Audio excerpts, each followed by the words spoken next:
Hello, actors and curious creatives. I have just done a day 3 Meisner Repetition session with 2 actors, and we've had a bit of a break. We've had a week break in between, so I wasn't sure how it was going to go today, but it's interesting because the actors, even though we had a week break, the actors have decided to meet up and practice in between.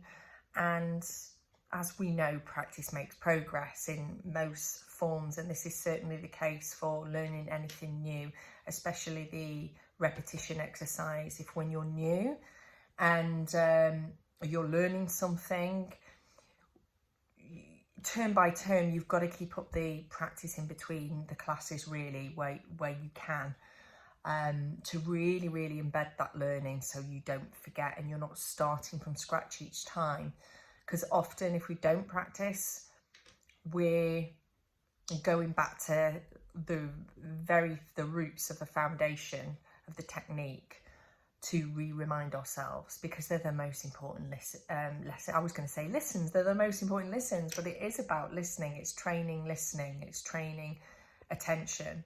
So without that, all of the other elements that follow are redundant, really, because the technique is about placing your attention on your acting partner.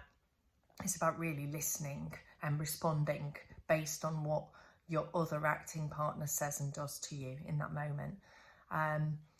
Within that, though, we started to really do that.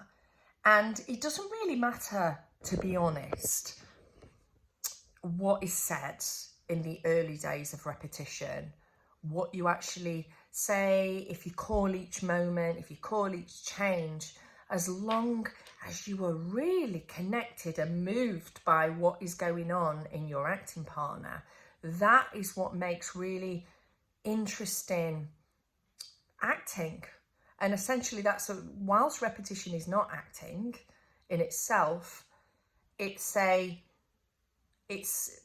training the acting muscles. So it's muscle memory, instinctual and listening training, so that we can do that more when we get scene work, and obviously so much more for those of you that are watching this that know Meisner's work.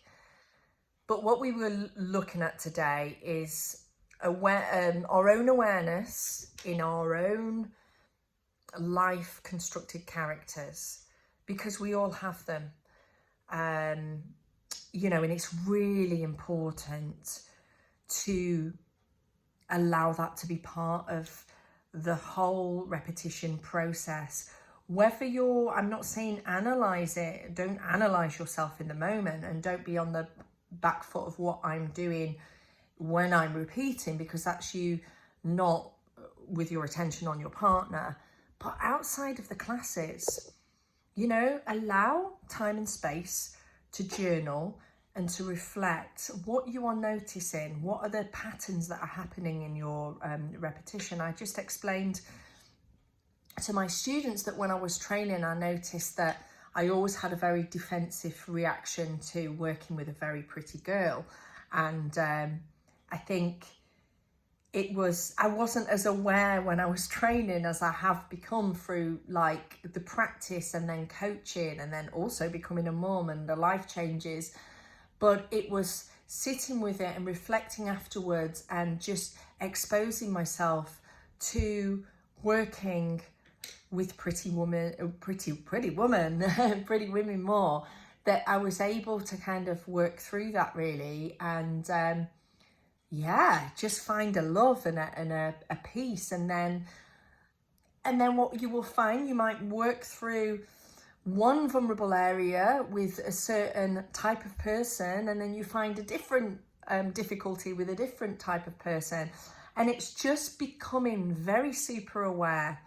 It's an awareness training as much as it is a listening training and an instinct training, because we have to become aware of ourselves so we can become aware of the roles that we play. And that is the really deep nuance work of actors. And that's what I noticed, that most great actors do. They're just super aware and they're super in tune to the roles that they play. They're not playing roles like they're reaching out for a character that's external. It is, that character is within them. So Meisner technique is inside out, not outside in. So we work on us first. The first year training is all about you and why you do what you do. The second year training is how you do what you do. It's character, it's choices. So this is part of the repetition exercise, and what you will find, that there will be moments that are really uncomfortable. There will be moments that are really joyous. Again, allow yourself to react, allow yourself to respond in the moment. So don't be taking a pause to reflect or think about, oh, that's interesting, that's happening. You might have an awareness, the more you do it, of this internal dialogue. Bring your attention back on your partner, allow yourself to react in the way you are, the way you want to, but over time you will change. Over time, as you work through and you reflect your own character, your responses will really change. But we're in it for, as Meisner said, 20 years to be an actor. We're in it for the long game, not kind of a quick fix or a short-term game. Yeah, so listen, respond in the moment, and figure it all out later when you've finished your acting and you're outside of class.